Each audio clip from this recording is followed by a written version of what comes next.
Good morning. My name is Mingo. I'm the pastor here at Torrey Pines Church. That's me. And as I overload my Bible with sticky notes in preparation for today's talk, I'm actually super excited about this series.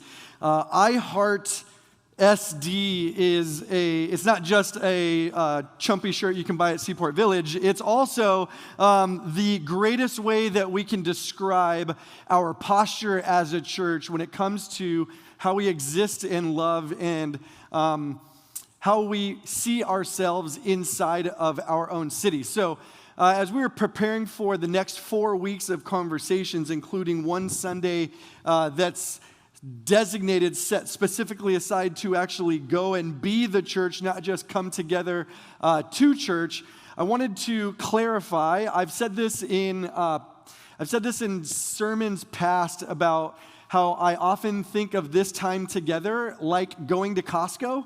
And I want to give you a visual as we dive into this first week's conversation about iHeart, what it means to be for our city. My goal, when I read through the scriptures and how Jesus left for some the responsibility to teach the word, to share what his life was all about, I specifically always go back to the exchange between Peter and Jesus, and he says, "Feed my sheep." And this has become an ongoing rhythm culturally. People come to church to hear words from a pastor that hopefully somehow make them feel fed, right? That you feel like you walked away with a good old plate full of something that makes you compelled and feel good and postured towards God. I have been digging into this idea, and I want to give you a phrase, the way I've continued to see myself coming through the 1-year anniversary of Torrey Pines Church. I want you to leave here fed, but in this sense, I want you to leave hungry, not full. Does this make sense? I want you to leave hungry, like for more. This is why I think it parallels Costco so well. Like, I'm the lady with a hairnet and plastic bag and gloves in front of my little microwave, and I'm going to give you a sample of something that is readily available in bulk behind me, right? That's my idea as a pastor. I want you to leave hungry. I want you to go find more. I want you to dig deeper on your own. That's how I want to lead as a pastor. In this conversation today, being for the city, it's like a survey of observations of what we see from local churches inside of the New Testament. If you ever took a survey class, you are flying at 30,000 feet, kind of looking at everything at large. We're not in the granular, amongst the weeds looking at stuff. I came with a flashlight today. I'm very tactical. See that right there? Okay, so today's conversation is this great survey of where churches in the New Testament found themselves. And actually, we're going to find ourselves inside of the book of Revelation for just a little bit. And everyone's like, put your seatbelts on. We're going to Revelation. It's not as intimidating or as scary as you think. So here's the hope. The hope is that we would get an image of 4 kinds of churches that we find inside the New Testament. And by observing culture around us in Southern California, the kinds of churches that we find ourselves amongst, and then we would see some parallels for the heart that God has for the church that he left for people yet to know him. So if you would dive in with me, your outline suggests that there are different ways churches view and interact with their city. And the first I want to give you an idea about is a church in the city. A church in the city is actually your first fill-in. The church in the city is literal in the sense that every church that exists is in or around a pocket of people. It's inside of a zip code. It's a part of a municipal territory that others live in proximity to. But there are churches that exist in cities that have little impact on that city. There are churches that exist in cities that have little impact on the cities or the towns that they're in, and oftentimes those churches exist for themselves, right? They have this great idea of collecting the common whatever from everybody, expertise and funding. They erect a church, It looks amazing, and then everybody gets nice and comfy inside said church, and they forget that they're supposed to be actively engaging with the city that they find themselves in. The posture of a city like this, the one word you could write next to it is the idea of apathy. It's an apathetic existence, a church that's in the city but never makes an impact on the city. If you're taking notes either by app or on paper, you can write this next to this bullet. The chapter is 3 in the book of Revelation. We get a look at a church that is in a city, but it really has settled with not having any impact on that city. And in Revelation 1, 2, and 3, those chapters, if you dug into them and you read them, you get a vision for 7 churches. And the particular church in Revelation chapter 3 is the church called Laodicea. It's the first time we hear this phrase. If you've ever heard the phrase lukewarm, that phrase is associated to this particular church because they're extremely apathetic. They came to the table and they set up their space and they were ready to do something, and when they all got together, they just liked the way it felt without having anybody else included in the idea. And I think that there are lots of churches that are apathetic in nature, where they have a grand vision for something, but once everything comes together, they really love the people they exchange with, and there's no longer a desire to see more people know what they all cherish and love from within. You follow me? People who exist in a church that's in a city but has no impact on a city care more for who's here right now versus who's here yet. They think only about how nice it is while we're together, and they fail to think about the idea that they were actually purposed for a mission, gifted and called and equipped to actually be part of the light and part of the good news out where they are when they're not together as a church. That's the first observation. Revelation 3, the church of Laodicea, a church in a city, apathetic, having no impact on its city. The next church is a church against the city. A church against the city is actually what in history we see several examples of, where a church will stand as like a fortress against the culture it finds itself in. A church against the city says, what we believe is right and what you believe is wrong. What we do is holy and what you partake in out there is evil, right? What we have to offer is good and pure, and what you unfortunately are connected to is dirty and bad. There's division that this church loves to propagate. Is that the right word? Where they would say it and spray it both, right? They propagate this idea that it's like, you guys, we're good, but you're not. Usually the expression of a church against the city, their favorite outreaches are protests, right? They love the signs that are like, go to special places, right? If you go to Comic-Con, any Comic-Con goers, right? Any Comic-Con lovers in here? Wow, all ashamed. Some people are like, I might be of the kind that go to Comic-Con. You can find protesters, people who find themselves in churches against the city.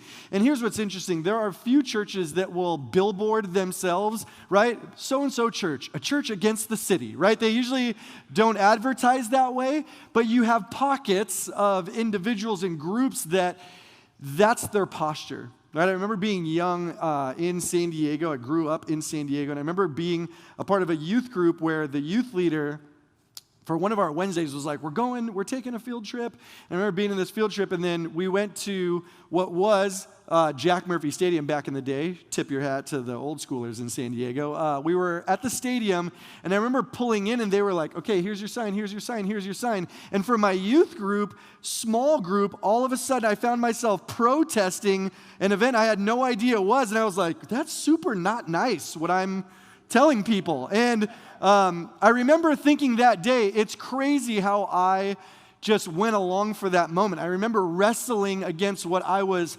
formulating in my own soul at the young, ripe age of 7th grade, going, I don't think this is who Jesus would be.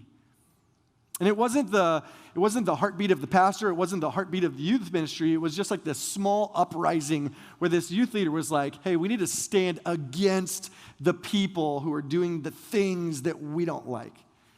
And we can be sometimes swept up in this, and I think it's really important to understand that the posture of a church that's against anything or against a city, it creates division. It creates a separation, and it's no hidden agenda that Satan's goal for you is to be divided amongst the people that God made you to be in relationship with, but ultimately to be divided from your Maker. That's the agenda of the enemy for you today, is that you would somehow find yourself separated from the love that your Maker bestows on you because you've been made in His image, but also the people that you've somehow had an inclination that would be for you here. He loves the idea of separation. In this posture, a church against a city creates said division. Usually churches like this isolate themselves. People usually isolate themselves. And what it pays in dividends is an us versus them mentality. Third observation of a church is a church of the city. A church of the city. Survey, Costco style sample here. So a church of the city comes out of the chapter, you can write this down, Revelation chapter 2. The church of Pergamum, and they are penned in Revelation chapter 2 as a church that has their own established rhythms as a community. They worship God. They come together in community. They support one another. But it says on their off days when they're not doing that, that they go visit like the local other temple where there's an open exchange for prostitution in relationship for that belief system. And the people that are part of that church are like, cool, I serve my city, I wear the I Heart shirt, and then I go to this church that has prostitution because that's awesome. That church is identified as a church where there's a massive warning from the author of Revelation, and he says, you've got to be careful that your church doesn't go in and out washing with the tide. That culture actually becomes the most influential part of what makes that church who it is. And if there is a tension to speak to, the tension to speak in a church that is of the city, the tension is that they are constantly trying to find ways where they can imitate culture. That's why the number one associated word here is imitation, right? That they observe from their vantage point what people like and what people do and what people afford and what people are okay with, and then they make those the rhythms of the churches. They have a sense of a constant, but if culture finds favor with them in some way, shape, or form, they move the line of the church to kind of get in with those folks in hopes that they can get more people to them. They'd rather be big than be in alignment with God's truth. They'd rather have the consensus of all than the consensus of one. And it's interesting, a church of the city, it wants to be liked by their community so much that they find themselves bending on what we would call the essentials in Scripture. There's these interesting tensions that happen here that we see out of Jesus when he is documented in and through the New Testament. Jesus never dismissed the tension that existed between the kingdom of God, who he came to represent and reveal, and the kingdom of this world. And even today in our own culture, we know that there's a tension that will always exist between these two. He's documented as being, if you remember verses from last week, it was the question from the Pharisees. They said, why do you hang with such low lives? It's crazy that that's the word that's used when describing the kinds of people that Jesus spent time with. And you'd expect him to be in the temple, yes, teaching in the temple to respectable people, but Jesus loved and lived in the tension between those who were like him and those who were distinctly not. It's a posture that we wrestle with at Eastlake Church. It's a posture that we wrestle with at Torrey Pines Church as a network, a family of churches. We understand that tension is never going to lessen. It's not going to decrease in any way, shape, or form. Our job is to understand what we call in our core values the essentials in our faith and to stand on those essentials. And if culture is like a tide that comes and goes, sometimes it would be in our favor, oftentimes it won't. The idea is not to erode with culture, not to be found washing out with the tide, a church of the city, hoping to imitate it in order to get more people through these doors.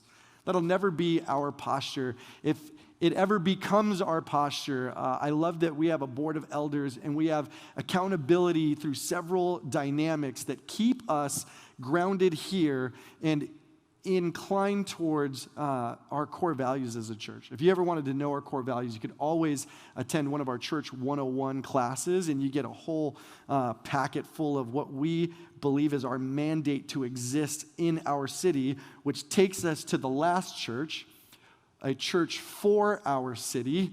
A church for our city is actually what I believe God calls us as believers to take up as our mission when it comes to existing within our city limits. A church for the city has the posture of blessing. A church for the city has a posture of blessing, and we get this out of several examples in the New Testament. Matthew chapter 5, we hear these words, you are the salt of the earth and you are the light of the world. You're the salt of the earth, you're the light of the world. And I did not bring this. I had to ask for this because I'm not a tactical flashlight. I own like the bad flashlight that when you need a flashlight, it's not great at flashing light. Do you understand this flashlight? It's under my sink, and when I need it the most, it's like, and then it comes on and it's like, boo, sorry. But then there are people in our church who have little flashlights that are like interrogation lights, which I really appreciate. So at the 8 o'clock service, I was saying that there are certain churches where the posture concerning light, it looks differently. A church that's against the city uses the tool that's been prescribed to us as believers, but instead of using it appropriately, this is my cue for the lights. It's going to get dark. Watch this.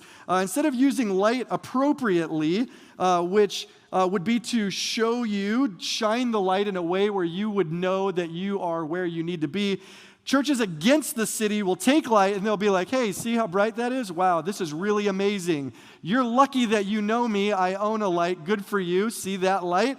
Just letting you know you don't own one and I have one. And because you know me, you're blessed. Right? This is the misappropriation of that word light. I know some of you will not be able to see for the rest of the day. So many people use light this way. They, instead of using it appropriately, love to just tell you they've got one and then shine it in your face as a way of showing you that you actually don't have one. There's an inappropriate way to use the tools that God has given you. I love that contextually, the idea of light in a desert community like this, I loved my conversation with Sarah Grimm earlier. She said, in the desert, it's a dark place. So when there is a light that comes from a city, it's like a beacon. It's like you're a moth and this is the back porch, and you can't help but draw your way towards a definite thing that is not the darkness. If this room was completely dark, you would find great peace in the idea that somebody had a light. I think that a church whose posture is for the city is actually a person who understands the tool that they have. Instead of shining it inside of your eyes inappropriately and inconsiderately, that they would actually walk alongside of you and say, hey, there's something there that if you stepped on that, like, it would be a bad day. Like, that would bum you out. I don't want you to roll an ankle because I know you got weak ones. Don't step on that, right? And as we're going, this is actually the best path to make our way to the other side of this. Let me show you. That's the guitar, so don't kick that. Guy would be really, like, bummed. These things can get in your way. That's a wire you could trip on. Why don't you follow me? And this is the way to where you want to go. Lights back, please. Everybody has this tool if you believe in Jesus. You realize that. You have a light. It's like a part of the kit that comes with you because Jesus says you are the light of the world. And that's when we get this idea that it's dumb to have a light and then to be like, all right, let's just put it down here because there are some way better things that I'd much rather associate with, like my neighborhood, the club that my kid plays school with. I'd rather wear that over this light. Right? I'd rather you associate me with the company I work for or the degrees I hold or my achievements. I'd rather wear those over this light because this seems to be a little bit more impressive to you. That's the idea of not taking light and hiding it under something.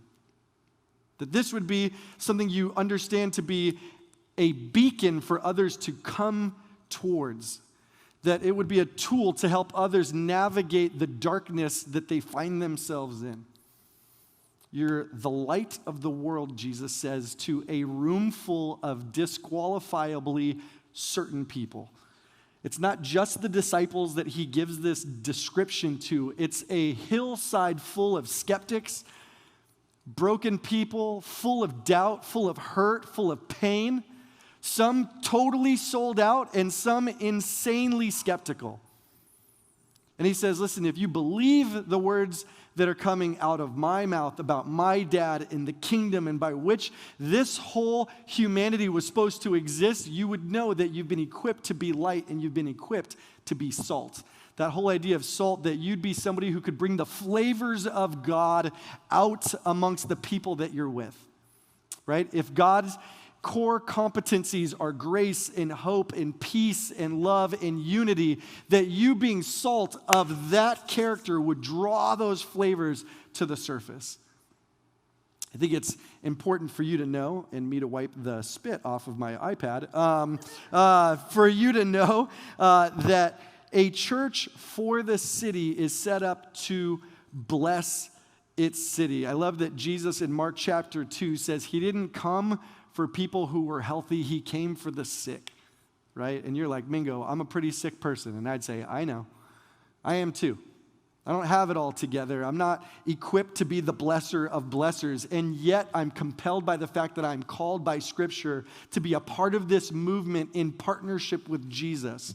So what does that mean for you and what does that mean for me? It means this. You can write this down extra in your notes. It means, one, you are absolutely called. You are absolutely called. When you said yes to Jesus, if you've done that and you've aligned yourself to be a Jesus person, you have been called to ministry. We believe it here at this church that every member is in fact a minister. My favorite thing when people come to me and they say, Mingo, could you pray for my friend? I say, yes, I'd love to. You start. And people are like, I don't know what to say. And I'm like, me neither. That's what this thing is all about. Right? You would do this with me. I love being at the men's tailgate party, and I had a conversation with a guy, and he said, man, I've been discipling this guy, and I think it's time for him to get baptized, and I'd love it if he could come out and you could baptize him. I said, do you want to do it? And he was like, me? And I was like, yeah, you and me in the tub together, baptizing your friend. It's like he didn't even think that that could be a thing. And you realize, if you're called to Jesus, it means that you're a co-pastor, you're a co-minister with me. Not by your association of this church, but by your association of Jesus. You have the capacity to minister in you. It's a mandate. When you said yes to Jesus, you become a co-laborer with him in his ministry. Number two, you are absolutely gifted. You are absolutely gifted. You have abilities. You have capacities. You have resources, you have expertise, you have been gifted, you have been blessed. The question is, have you ever asked yourself why? So many times I fail to ask God, why have you given me the ability to think on my feet and speak without a lot of fear? I still get super nervous when I talk in front of people, but he helps me get through it.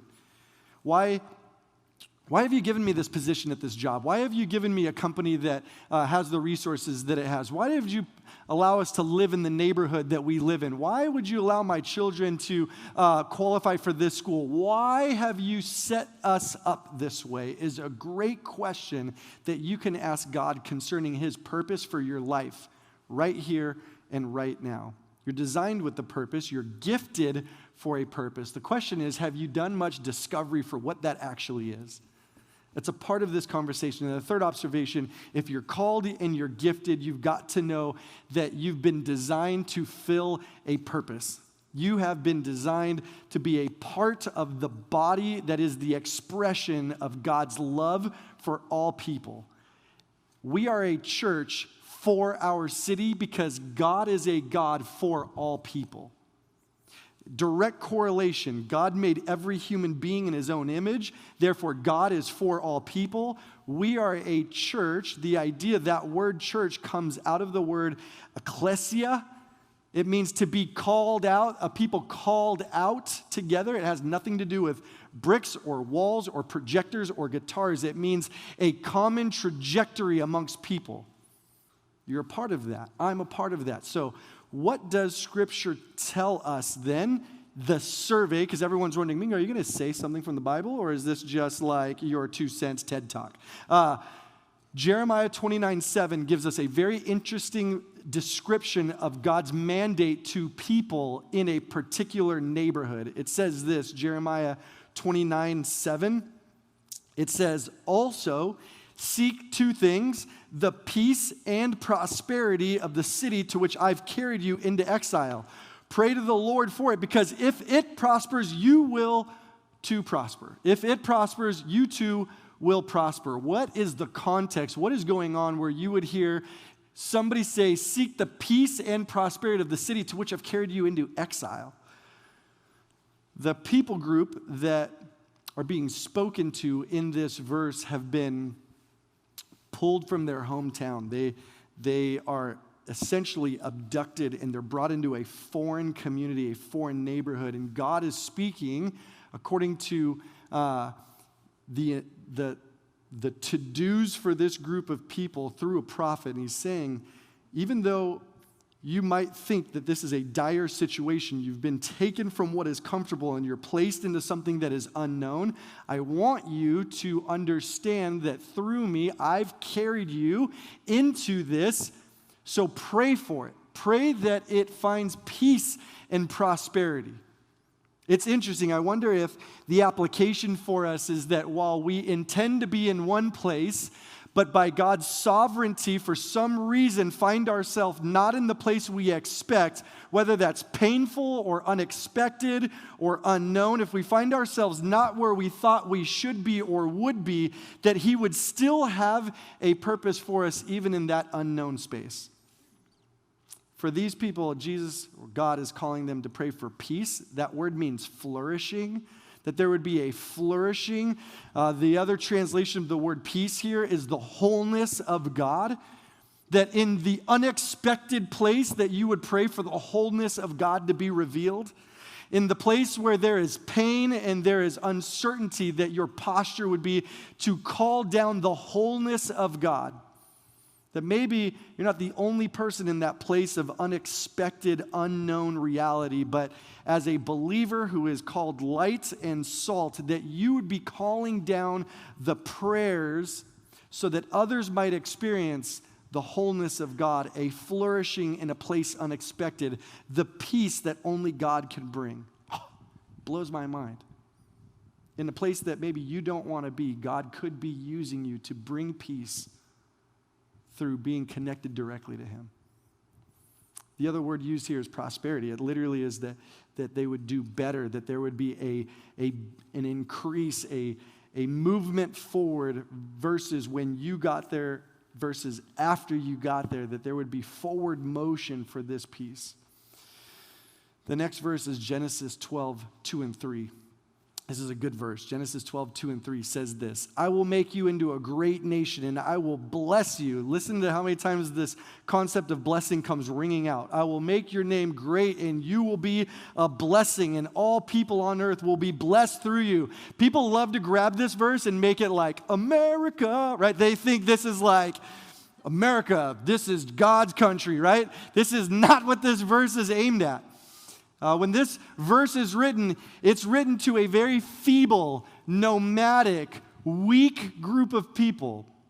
And they aren't the only group of people on the planet at this point. This is the nation of Israel. There are other territories and nations and people group that are way stronger, way more organized, way more advanced. But God, amongst all of them, chooses this little wandering, weak group of people called the Israelites, and he goes, you're going to be mine. Why? Because in your weakness, then I get to display my strength. In your uncertainty, I get to display my all-knowing character. In your wandering, I get to display my stability.